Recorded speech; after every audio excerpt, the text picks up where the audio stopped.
Assalamualaikum, ketemu lagi di Dapur The Sidik. Kali ini Bubun nggak akan masak dulu, jadi Bubun mau sharing tentang bisnis makanan.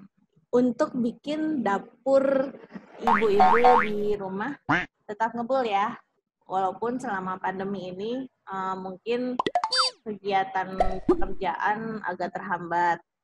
Nah, semoga bisa menjadi inspirasi dan mungkin keidean untuk nanti kalian bisa berbisnis makanan yang gampang-gampang aja, yang murah meriah, tapi bisa dijual. Kali ini Bubun mau ngundang kakak tercinta Bubun, kakak kedua. Kebetulan ini adalah expert trainer ya, trainer di salah satu apa sih namanya? Lupa gue. Kan nggak boleh kan disamarkan nih. Jadi food and beverage trainer di salah satu retail terbesar di Indonesia, yang depannya dari huruf H, pasti tahu ya. Kemudian juga trainer food and beverage di restoran yang nggak normal. Boleh disebutin nggak sih? Yang nggak normal ya. Boleh. Normal ya. Kemudian sekarang di salah satu ojol yang leading ojol lah ya. Yang dari G. Oke, ini kenalin nama kakakku, namanya Rani. Halo Mbak. Halo. Jadi gini nih. Jadi kan banyak orang-orang yang pas pandemi COVID ini kan kena PHK, ya kan? Banyak yang suaminya juga kena PHK atau dianya juga kena PHK dan akhirnya nggak ada kegiatan kan? Nah, nggak ada kegiatan tapi dapur harus ngebul terus kan? Jadi mereka akhirnya banyak yang banting setir jualan online lah, jualan online. Biasanya sih ibu-ibu pada jualan kue-kue atau makanan. Cuman permasalahannya ya namanya memang bukan expert sih, jadi kadang mereka suka nanya, kalau gue punya ide nih, cuman gue bingung gimana sih caranya supaya gue bisa mulai start ngejual. Dia udah punya nih resepnya, cuman dia belum tahu gimana caranya ngemasalinnya gitu kan.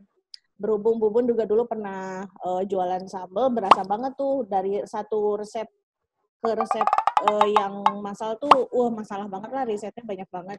Nah, kira-kira nih sebagai seorang trainer bisa sharing nggak ini? Kebetulan nih kakakku juga sekarang lagi bisnis juga ya selama WFH. Bisnis apa? Risoles kan? Risoles, kue-kue deh pokoknya. Kue-kue, karena dia background-nya dari NHI juga, pastry ya. Sok, gimana nih ceritanya?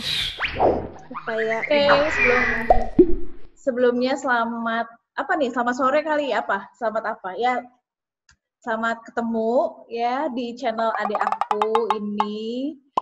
Adik aku tercinta yang sudah membuat channel masak-memasak ya, padahal dari dulu nggak pernah ada sejarah ya masak-memasak dari zaman dahulu kala.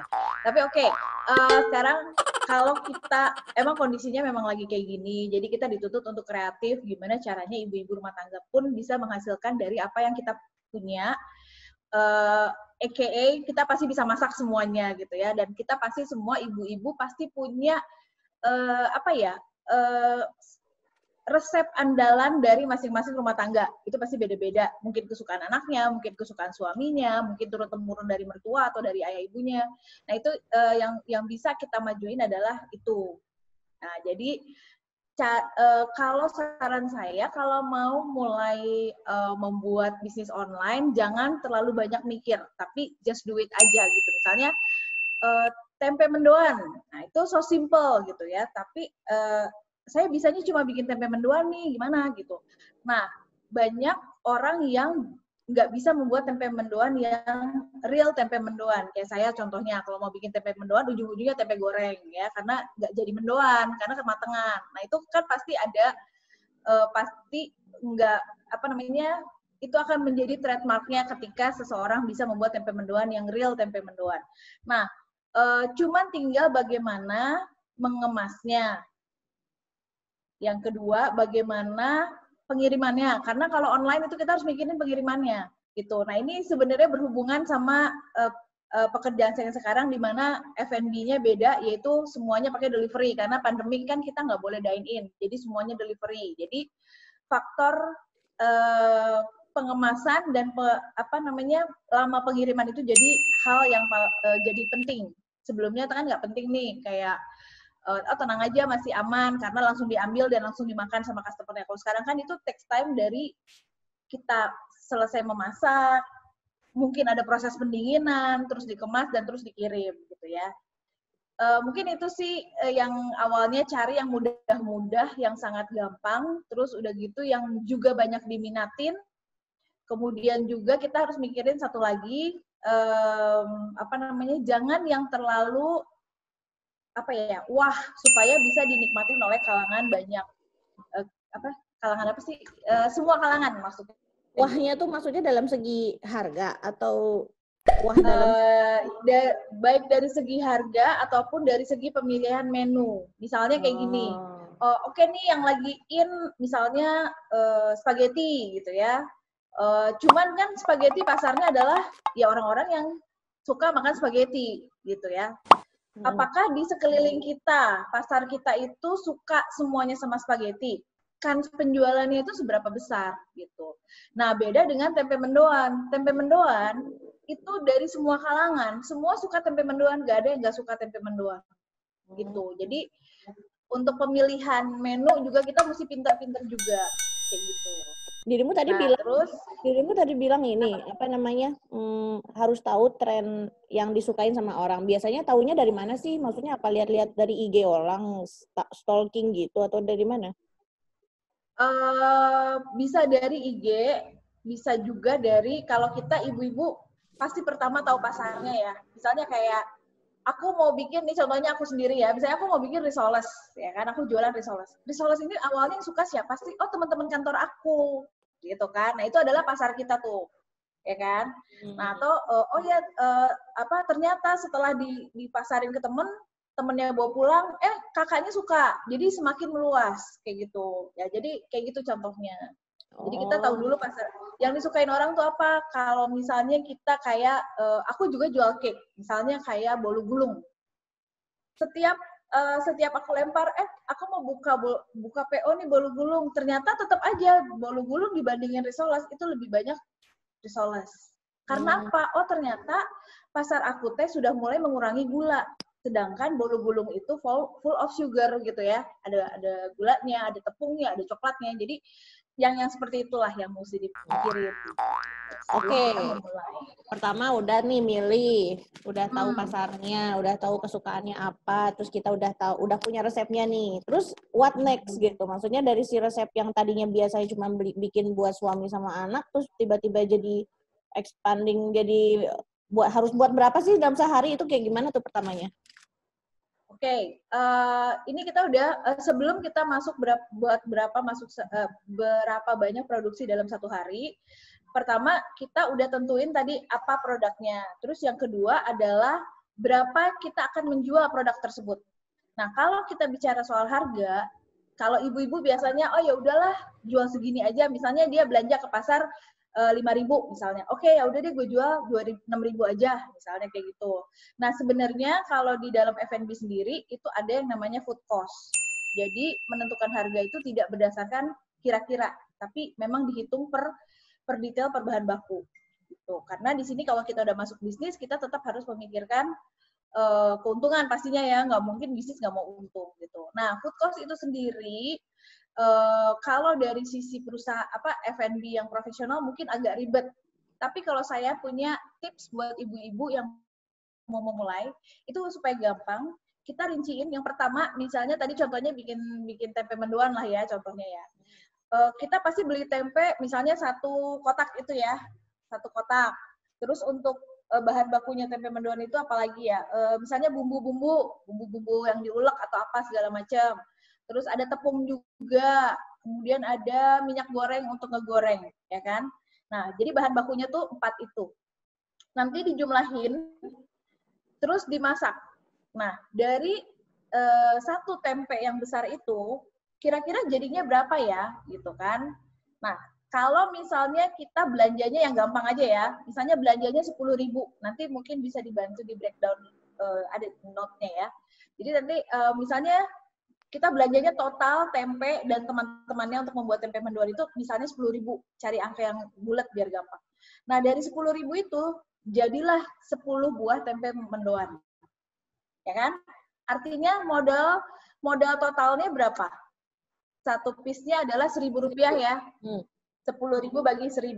Nah, kalau buat saya gampangnya adalah kita ambil keuntungan 100%. Artinya harga jualnya adalah 1.000 tambah, oke, jadinya 2.000. Oke, satunya 2.000. Nah, artinya kalau kita menjual semuanya, baru kita bisa mendapat keuntungan 100% ya. Bener nggak sih? Kalau 10-10-nya ini laku, baru kita dapatnya bisa dapat 10.000. Yes, dapatnya 20.000 dong. Kan Iya, modalnya 10.000. maksudnya profitnya 10.000. Yes, profitnya 10.000, betul. Nah, itu kan sederhana ya, nggak usah dulu mikirin, oh gas gue berapa, oh ini kalau tenaga aku berapa nih, gitu. Nggak usah, karena 100% itu sudah mencakup semuanya. Kalau di profesional, kita ngambil margin food cost itu, ngambil marginnya itu sekitar 60%. Sedangkan kita udah ngambil 100%. Berarti anggaplah 40%-nya ini untuk gas, untuk kalau bayar pembantu ya sedikit bayar pembantu, yang perintil-perintilan gitu deh gitu. Nah, kalau udah nemu 2.000 per piece. Nah, terus baru mikirin nih packagingnya. Sebelum masuk packaging, kalau kita mau 100% kan berarti harus laku semua nih. Saran saya jangan jual satuan, tapi jual per pack. Nah, per pack itu misalnya satu pack isinya 5. Which is 10.000 dong, benar ya? Yeah. Jadi setiap pelanggan yang mau beli, dia mau nggak mau belinya 5. Artinya kita udah lumayan nutupin ya. Laku satu pack aja udah modal kita udah balik. Jadi tinggal ngelakuin yang satu lagi supaya modalnya, keuntungannya ada. Seperti itu. Nah, terus ini udah nih, baru pikirkan yang kedua adalah packagingnya. Untuk menjual 5 piece, kita pakai packagingnya apa ya? Apakah styrofoam? Apakah plastik? Apakah yang microwave plastik? Atau yang mika biasa di pasaran? Gitu. Nah, pemilihan packaging juga harus disesuaikan sama produknya. Kayak misalnya kalau dia panas, nggak mungkin pakai mika. Karena nantinya dia akan meleleh gitu ya. Nah, terus harus yang food grade lah ya. Ya, pastinya harus yang food grade. Yes. Kalau mau lebih chic lagi bisa. Kemarin kebetulan baru ikut kelasnya Chef Ragil. Jadi itu kalau mau lebih chic lagi dia bisa isinya tempe mendoan tapi dikemasnya pakai misalnya besek. Nah, kan lucu tuh. Besek kecil gitu ya. Ramah lingkungan ceritanya. Konsepnya green ya. Jadi dia kelihatannya lebih chic gitu kan. Padahal dalamnya cuma sekedar tempe mendoan. Nah, kalau udah ditentuin misalnya oke, aku mau pakai besek. Beseknya harganya berapa per piece-nya? Misalnya kalau kita masih rumah tangga biasa nggak mungkin beli banyak, taruhlah harganya satu piece-nya 500 atau 750 perak, misalnya kayak gitu. Artinya dari modal kita yang 10.000 per pack, isi 5 tadi ya, satu pack, isi 5, 10.000, ya kan? Itu baru tempenya. Yeah. Ditambah packagingnya 750. Berarti kita harus menjual berapa tuh? 10.750 ya? 50, iya. Ya, seperti itu. Atau ya bisa dinaikin jadi 11.000 misalnya per pack karena harus menutupi biaya packagingnya. Oh, gitu. Jadi packaging di luar bahan baku lah. Yes, itu belakangan. Supaya apa? Supaya teman-teman juga bisa kalau misalnya, wah ini kemahalan nih packagingnya, oh yaudah gue cari yang agak murahan, berarti harganya bisa turun tanpa mengganggu si food cost. Gitu. Jadi yang namanya food cost itu termasuk sama stiker ya? Termasuk sama stiker kemasan itu di luar itu ya? Di luar itu. Jadi itu dihitungnya terpisah. Iya. Terus jadi lebih terhitung dengan profesional lah, walaupun kita ibu rumah tangga juga ya, kayak gitu. Nah, tadi berarti si 10.000 itu udah termasuk bahan baku semua, pokoknya di luar listrik atau di luar gas, kayak gitu-gitu ya maksudnya ya. Betul. Tapi Ya, betul. ibaratnya 100% itu udah termasuk sama si perintilan yang tadi gitu kan. Betul. Kita nggak usah mikirin dulu gitu, nggak usah pusing, ini gasnya gas 12 kilo, berapa kayak gitu nggak usah. Ya, itu berapa, nggak usah. Kalau kadang kalau mikirin itu nanti terlalu nggak jadi-jadi akhirnya, karena jatuhnya pasti akan mahal. Oke. Gitu. Oke, sekarang berarti tadi eksperimen, kan kita eksperimen dulu nih untuk si resep kita nih kan. Dulu, betul. Mungkin misalnya dirimu bikin risoles dengan isian yang mungkin nyeleneh dikit gitu dibandingin sama yang lain. Terus lu tes dulu nggak sih? Maksudnya? Oh iya dong, pastinya. Tes pasar dulu nggak sih? Tes food, ya. Itu namanya kita tes food. Ya. Tes foodnya kayak gimana caranya? Apakah maksudnya harus berapa orang sih si responden kira-kira supaya bisa mewakili? Oh iya gue pede nih gitu untuk jualan gimana? Oke. Nah jadi kebetulan ini juga kemarin dapat ilmu juga dari Chef Ragil ya. Kalau aku sih biasanya random ya. Siapa aja yang ketemu lah ya, teman kantor kek, saudara kek, siapapun pokoknya yang ketemu random gitu. Nah tapi kemarin dapat tips dari Chef Ragil. Oh ini sekalian di-mention takutnya biar teman-teman juga tahu bahwa kita Ikatan Alumni STP Sekolah Tinggi Pariwisata Bandung itu kan kita dalam masa pandemik ini tuh ngadain yang namanya training webinar gitulah ya, via webinar. Nah ini kebetulan topiknya juga sama. Buat umum? Iya buat umum. Dan itu berbayar. Jadi berbayar itu 100.000 untuk 4 materi selama 4 minggu. Jadi materinya itu selama setiap hari Sabtu. Nah kayak gitu. Jadi kemarin kebetulan materi pertama ngebahasnya exactly hampir seperti ini karena juga semua usaha yang sama ya karena kita dari NHI. Nah di situ Chef Ragil bilang bahwa tips dari dia adalah kita ke 10 responden. Terus respondennya juga harus yang capable untuk melihat si makanan itu oke apa enggak. Misalnya gini, ada orang yang emang dia doyan makan, ya kan? Buat dia nggak ada makanan yang nggak enak selama gratis. Kayak gua dong. Yes, ya kayak aku juga sih sebenarnya. Jadi yang kayak gitu sebaiknya jangan jadi responden, karena dia nggak akan objektif. Nggak akan objektif. Dia pasti, enak nggak? Oh ya enak, orang gratis gitu ya. Atau dia nggak ngerti juga. Atau terus di kategori yang kedua, juga jangan sama yang nggak ngerti makanan. Let's say aku ngasih risoles, terus wah ini biasa aja atau apa ya, belum pernah ketemu, jadi sehingga dia bilang pasti punya aku tuh oke, karena dia belum pernah makan risoles kayak gitu juga. Nah itu juga jangan gitu. Jadi cari responden yang memang pertama dia suka jajan. Kalau dia suka jajan berarti dia udah banyak coba risoles misalnya gitu kan. Terus yang kedua dia picky orangnya ya. Jadi maksudnya picky itu di kelompok responden yang kedua adalah picky itu adalah buat gua kalau enak ya enak, kalau enggak ya enggak. Jadi lidahnya tuh bisa dipercaya gitu loh. Gitu kan. Ya kalau di kita tuh mungkin papa ya deh ya. Karena papa kan udah biasa masak, jadi ya itu number one komentator gitu ya. Jadi kalau kata papa oke, ya udah oke gitu kan. Susah tapi ya, susah dapat oke-nya. Susah masuknya gitu ya, pasti ada salahnya. Iya, terus gitu. Nah, jadi cari responden itu yang seperti itu. Jadi cari yang memang dia sering jajan, jadi punya perbandingan. Jadi dia tahu ini enak atau nggak enak itu dia tahu dengan pasti karena dia udah pernah nyobain yang lain-lain kayak gitu. Sama yang kedua yang tadi yang picky tadi yang memang dia bisa merasakan bahwa oh ya ini enak, ini enggak gitu.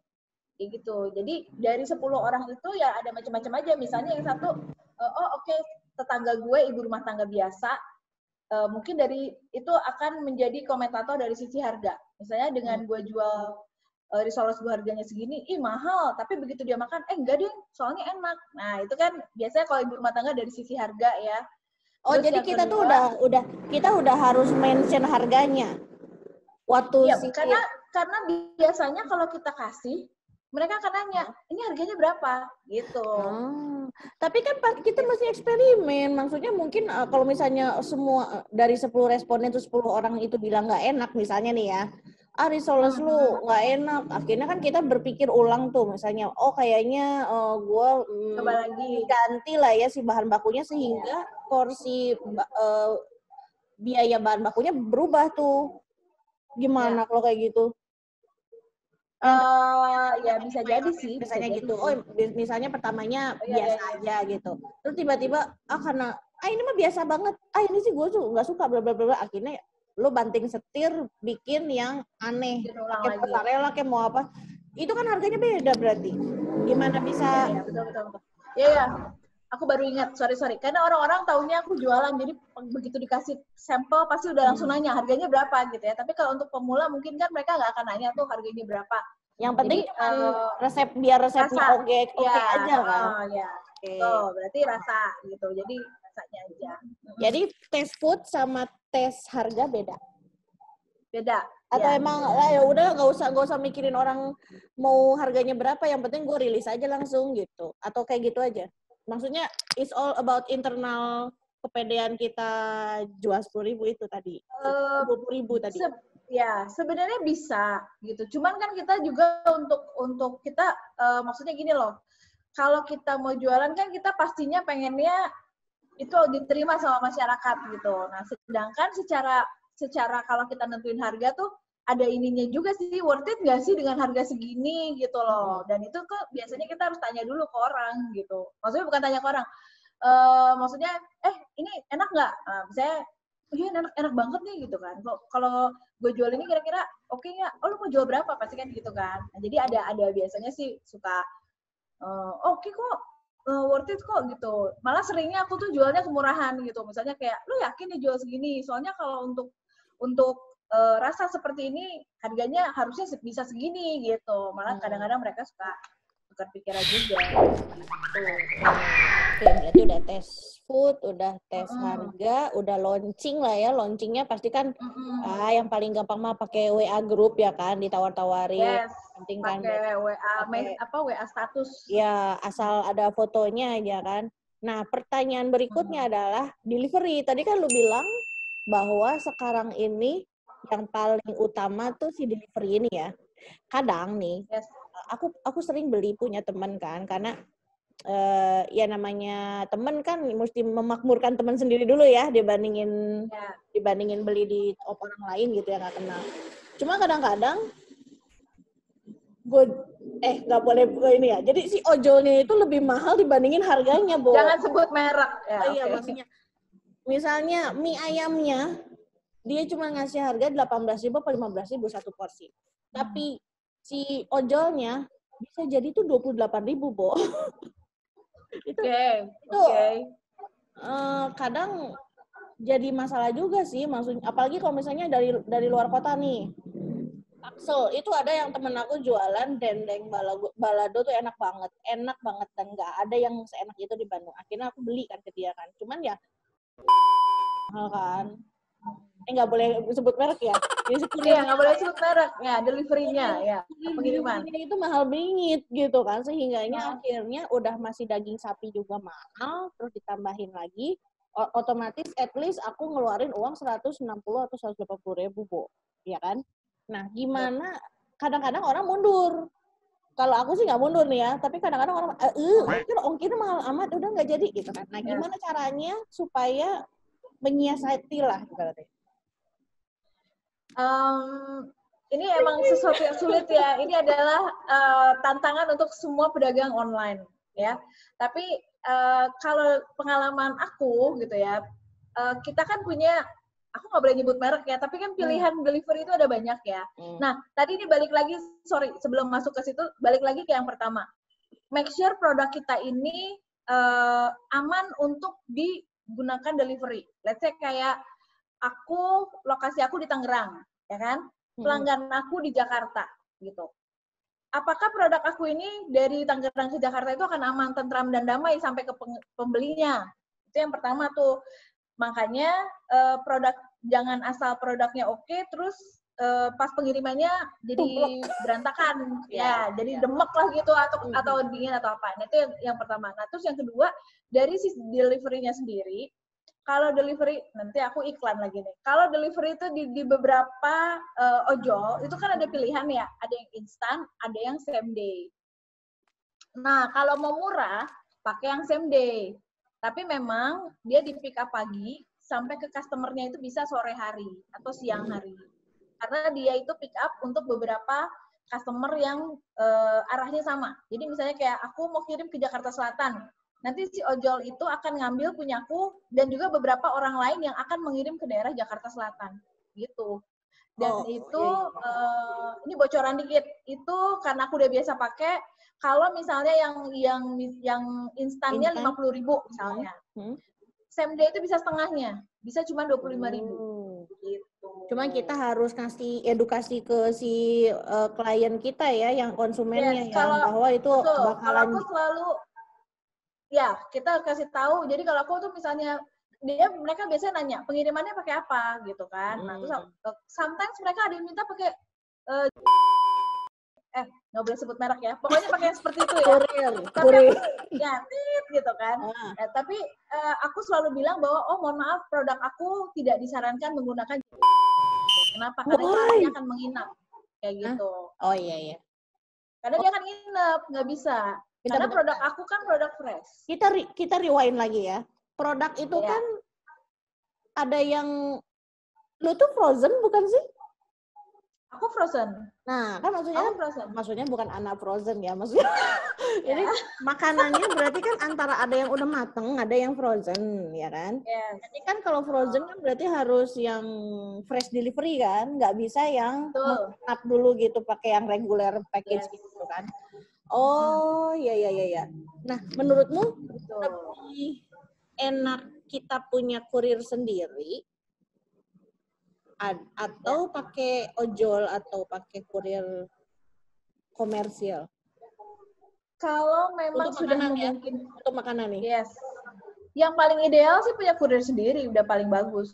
Karena paling tahu jam pengirimannya, paling tahu, udah gitu paling tahu bahwa gue harus nyampe ke sana dalam tempo 15 menit supaya makanan ini tetap panas ketika ada di customer-nya gitu. Tapi balik lagi itu kan cost lagi. Masuk lagi ke food cost. Bukan masuk lagi ke food cost ya, nambahin food cost. Jadi kalau tadi harganya kita tentukan 20.000 di luar pengiriman, karena kita ngirim sendiri, bensin kesananya berapa? Gitu. Bisa jadi 20. Itu nambahin cost lagi. Gitu. Yes, gitu. Dan biasanya memang bisnis makanan tuh orang-orang tuh pasti mikirnya berat di ongkos. Ya kayak tadi gitu, kalau kemahalan gitu. That's why kita pilih produk juga kalau kenapa aku pilih frozen risoles, frozen molen, frozen pastel, semuanya serba frozen. Karena apa? Itu memudahkan si customer untuk oke, gue beli 4 pack deh, karena kan bisa 1 bulan nih. Pengiriman 4 pack misalnya dia belanja sama aku, let's say 200.000 misalnya. Ongkirnya memang 50.000, ya. Tapi kan dapatnya 4 pack, nggak cuma 1, jadi tidak berasa mahal kayak gitu. Itu nentuin apa tuh kadaluarsanya bisa sampai sebulan itu lewat lab cash atau lewat lab atau gimana?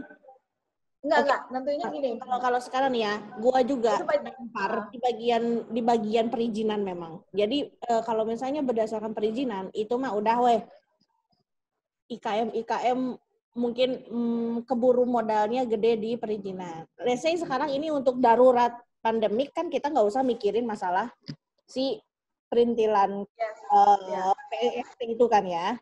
Cuman untuk bisa jadi makanan yang sehat dan terjamin kan memang harus ada kadaluarsanya ya. Nah dirimu gimana cara menentukan ini makanan gue 1 bulan nih bisa, jadi orang-orang bisa 4 pack kok bisa pede gitu? Apakah dari segi proses pembuatannya dirimu menggunakan teknik-teknik pengawetan tertentu gitu? No, aku tanpa pengawet sama sekali. Tapi memang aku investasi freezer yang benar, dalam artian tuh kalau kulkas mungkin nggak kuat. Jadi awalnya aku pakai kulkas. Kalau pakai kulkas itu aku nggak bisa 100% frozen. Jadi pasti cuma sampai ke 70% aja udah keren banget tuh. Akhirnya daya tahannya memang tidak sampai 1 bulan, paling hanya 1 minggu atau 2 minggu. Nah, tapi ketika aku udah invest bener-bener freezer, chest freezer ya, jadi dia ketika sampai ke customer itu dalam posisi masih beku gitu. Jadi berapa jam pembekuannya sempurna. Aku semalam. Jadi hari ini bikin, kita masukin ke dalam freezer, besok paginya kan udah totally 100% beku. Baru kita kirim ke customer-nya. Nah, dalam pengiriman itu ada proses pengiriman, itu paling nggak sampai defrost gitu, karena memang bekunya udah sempurna.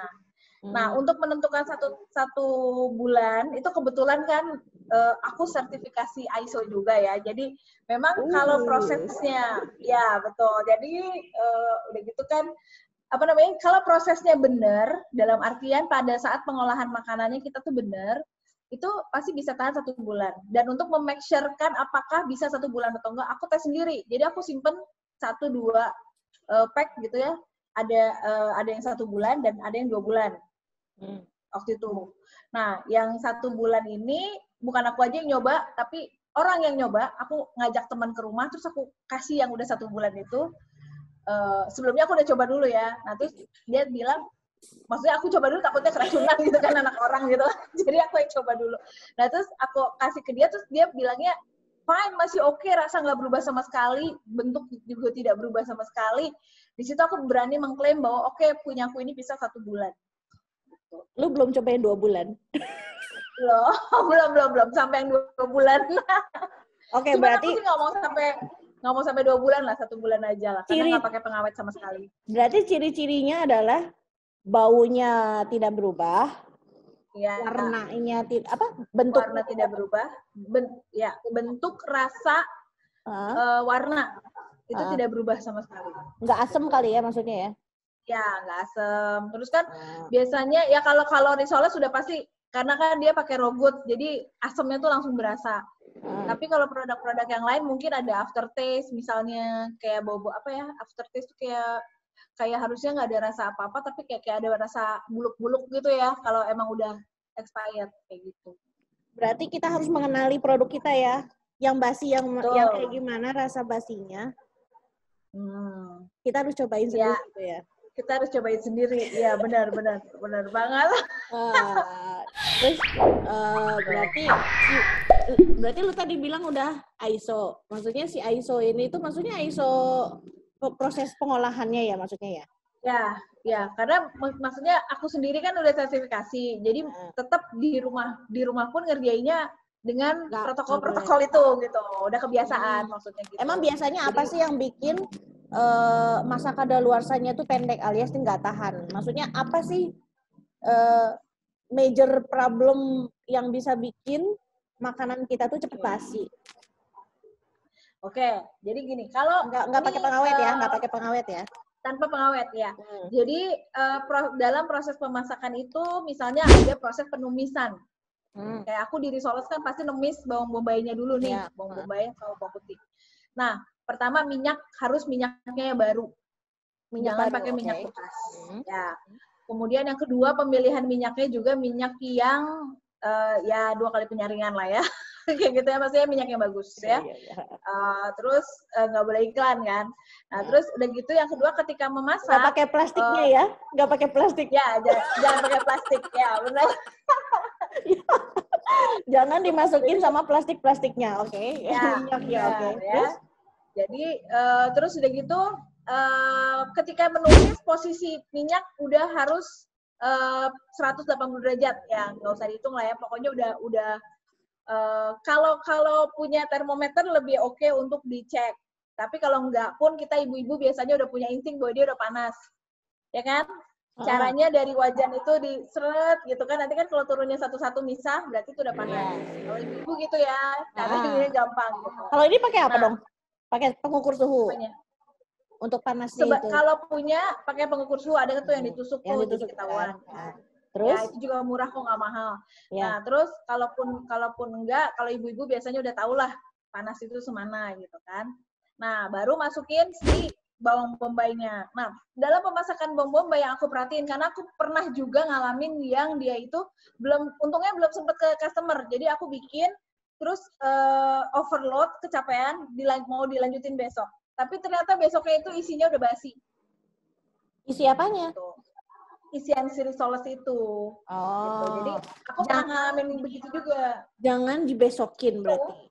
Yes, berarti ya benar, jangan dibesokin. Jadi ada dua kemungkinan sih, karena memang dibesokin atau dari proses pemasakannya dia nggak benar. Jadi kayak kalau buru-buru kan bawang bombaynya belum matang, udah langsung masukin yang lain nih, kayak gitu. Terus mungkin ketika masukin rogutnya juga belum mendidih, belum oke, aku udah langsung matiin. Nah, itu juga bisa kayak gitu. Jadi make sure supaya si masakannya itu sudah matang benar. Udah gitu jangan dibesokin, langsung diproses, apapun itu prosesnya gitu kan. Terus kalau bagian luarnya itu maksudnya kayak yang pastry dough-nya itu gimana? Kulitnya, kulit risolesnya gitu. Oh, kulit risoles aku nggak pakai pastry dough deh. Itu jadi pakai adonan sendiri seperti dadar gulung, tapi dadar gulung versi manis, risoles versi yang nggak manis. Kayak gitu. Ya itu untuk bisa biar tahan lama itu tekniknya ada lagi tersendiri. Ada lagi ya? Yang pasti nggak pakai campuran bahan apapun, jadi cuman hanya tepung, air, garam sedikit, sama kuning telur, mentega. Udah, itu aja. Nggak pakai apa-apa lagi. Gitu. Karena kalau kita tambahin, kalau ada tambahan, let's say kayak bumbu-bumbu bawang bubuk misalnya atau apa bubuk, nah itu bisa membuat itu nggak tahan lama. Tapi kalau cuman plain dough, kalau istilahnya tuh plain, nggak ada apa, itu bisa tahan lama. Oke. Berarti prosesnya harus betul, harus masak, terus mateng ya, harus mateng. Bersih, yes. Terus bersih juga. Bilang kan harus ada pendinginan, ya kan? Kan kalau misalnya kita bikin kayak masakan gitu tuh, kayak let's say aku pernah bikin kastengel nih, ya kan? Kastengel nih. Terus belum dingin, udah dimasukin tuh ke itu. Dan tiba-tiba jadi udah dimasukin ke toples, tiba-tiba jadi nggak crunchy gitu kan? Ya. Nah, ada teknik-teknik yang kayak gitu kan? Berarti setelah udah beres harus didinginin dulu dong sebelum dimasukin ke let's say kemasan atau dimasukin ke si adonannya sendiri kan? Dan itu harus benar-benar ada standar, pokoknya kita harus bikin standar waktu dan harus dibuat sebagai protokolnya gitu ya? Ya, betul. Jadi resep kita kan kita yang tahu nih. Kalau misalnya kayak tadi contohnya, kalau aku mungkin lebih mudah karena aku frozen. Jadi begitu aku selesai, aku mesti note itu mesti benar-benar take care itu ketika di isian. Jadi isiannya itu harus dingin dulu sebelum masuk ke dalam adonan, sebelum digulung maksudnya. Isiannya itu sebelum di finishing itu harus dingin.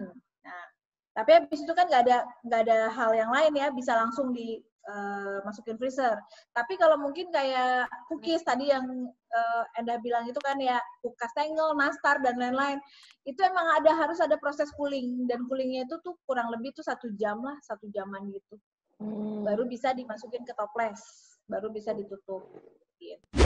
Supaya dia crunchy. Semoga ini nggak ribet sih ya. Maksudnya kadang-kadang memang kita pengennya yang praktis gitu kan. Cuman memang harus dipikirkan, khususnya kalau misalnya ini mah yang kasus kalau mau frozen tahan lama ya kan. Tapi sama sih aku juga waktu jualan sambal juga masalahnya di situ. Di masa pasti masalah penyimpanannya, benar. Apalagi sih yang perlu kita pikirkan gitu maksudnya, selain yang tadi udah nih kan food cost dan lain-lain, apalagi yang harus kita perhatikan selanjutnya adalah ibu-ibu suka lupa target ya, karena balik lagi kayak tadi, kita harus menjual berapa supaya keuntungan kita maksimal. Sepadan dengan apa yang kita kerjakan. Contoh, balik lagi ke aku ya, misalnya aku jualan risoles ya. Aku untuk satu resep risoles, aku dapatnya itu 80 piece. 80 piece berarti 8 pack, karena aku jual per pack isinya 10. Ya kan? Untuk mendapatkan keuntungan maksimal, aku harus jual 88-nya itu deh. Ya. Nggak boleh misalnya, yang beli cuma orang, terus aku bikin effortnya terlalu besar, yang beli cuma 2, padahal hasilnya 8. Ya nggak sih? Ya. Ngerti nggak maksudnya? Akhirnya Nah, kita jadi makan.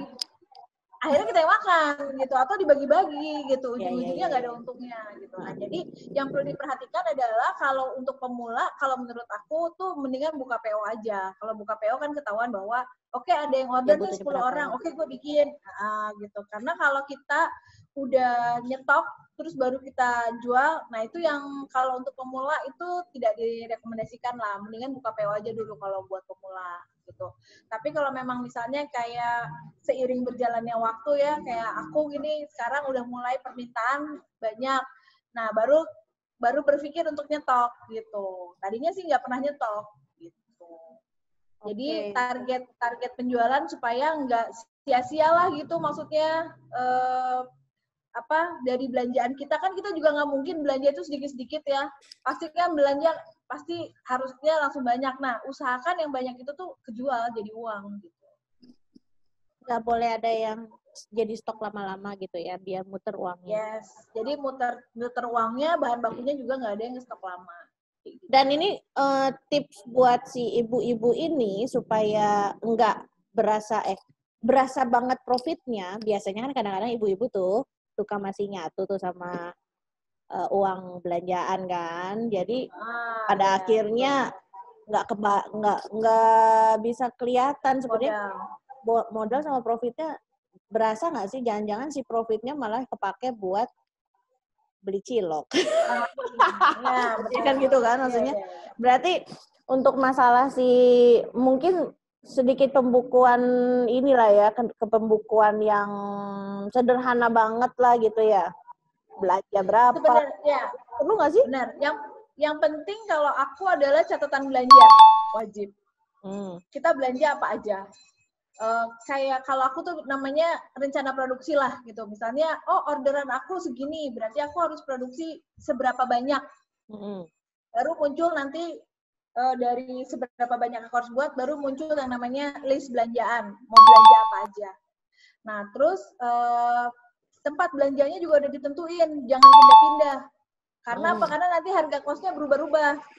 Jadi misalnya kalau emang gue malas ke pasar mau belanjanya di supermarket, ya udah tentuin supermarket A gitu supaya harganya stay gitu kan, kayak gitu. Stabil gitu. Kalau pengen untung lebih ya lu effort ke pasar gitu. Tapi kalau memang segitu aja untungnya udah lumayan ya udah nggak apa-apa kayak gitu. Nah, terus kita catat kan. Nah, terus penting banget yang namanya rekening terpisah.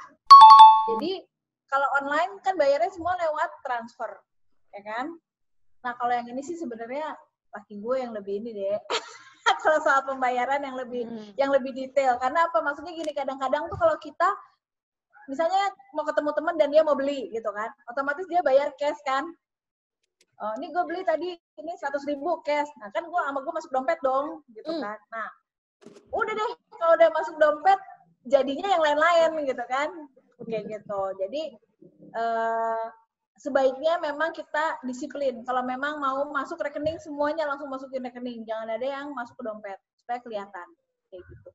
Dan ketika emang udah disiplin itu emang kelihatan banget kok hasilnya. Iya sih. Jadi tips terakhir nih buat ibu-ibu selama pandemi, Family Hero apa nih? Ada tips-tips lain nggak? Terakhir untuk memotivasi. Selama pandemi. Sebenarnya sih sama aja ya motivasi. Aku dengar dari aku kan suka nonton YouTube orang-orang juga ya. Semuanya sama. Di pandemik ini kita kudu kreatif, ya kan? Terus cuma satu sih kalau dari aku pribadi adalah ya we will not go down lah gitu. Kita nggak akan kalah sama pandemik ini. Artinya kalau saat ini memang kita mesti survive dulu, nggak mikirin dari jualan risoles gue bisa beli rumah, nggak, ya belum mikirin itu, lebih mikir adalah yang penting rumah tangga ini kebutuhannya running smooth gitu ya, apa yang menjadi kewajiban bisa dibayarkan kayak gitu, itu aja dulu. Jadi jangan mikir yang terlalu membuat kita stres. Terus kalau misalnya ada yang nggak bisa, ya udah rilis aja gitu. Misalnya kayak aduh aku nggak bisa bayar apa misalnya kayak gitu ya udah rilis aja dulu. Let's say kayak misalnya waduh aku butuh motor nih, kan nggak penting banget ya. Nggak bisa ya udah rilis aja lah daripada stres gitu. Karena sekarang intinya adalah manajemen stres dulu lah gitu. Karena semua di pandemi ini semua stres iya gitu. Aku pun juga kerja stres juga walaupun punya pekerjaan tetap tapi tetap stres juga karena we'll never know kan ya besok-besok akan gimana. Jadi ya itu sih dan banyak-banyak berdoa kembali kepada yang di atas memohon kemudahan untuk melalui pandemik ini. Gitu. Oke, makasih banget sharingnya. Kayaknya sih aku jadi terbuka lagi untuk pengen jualan lagi nih. Cuman ya nantilah kita banyak-banyak ngobrol lagi ya mungkin ya.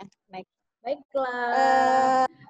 Oke. Pesan terakhir boleh ya di follow Instagramnya Risoles aku itu Rani_pastry. Tolong di ya nanti ya tolong di follow. Jadi follow. Iya. Melayani ini akap antar pulau enggak? Antar pulau enggak, tapi Bandung bisa. Karena amazingly-nya deh, aku pernah beli ya. Aku pernah beli. Yes, pakai. Aku pernah beli dan temanku juga pernah beli Risoles 10 pack itu aman, tentram dan damai. Enggak ada, maksudnya enggak ada yang komplain, enggak ada apa gitu. Jadi Bandung aku masih berani, tapi kalau yang Jogja kayak mana aku masih ada takut. Oke deh, kalau gitu.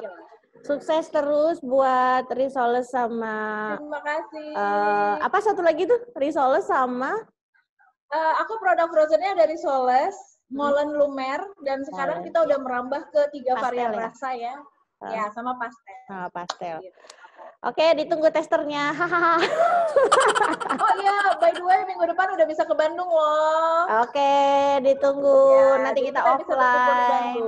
Ya, berarti bisa ya. Berarti kalau misalnya aku bikin lagi konten yang off-site ya, mungkin nanti ya. Mungkin sama Babe juga nanti sama Papa, sama Atung. Oke? Oke, siap. Oke, makasih. Dadah. Dadah. Sukses deh. Oke guys, jadi segitu sharing dari kakakku. Semoga ibu-ibu atau bunda-bunda yang lagi bingung mikirin gimana sih caranya mulai jualan. Jadi tipsnya adalah tetap langsung lakukan, nggak usah kebanyakan mikir.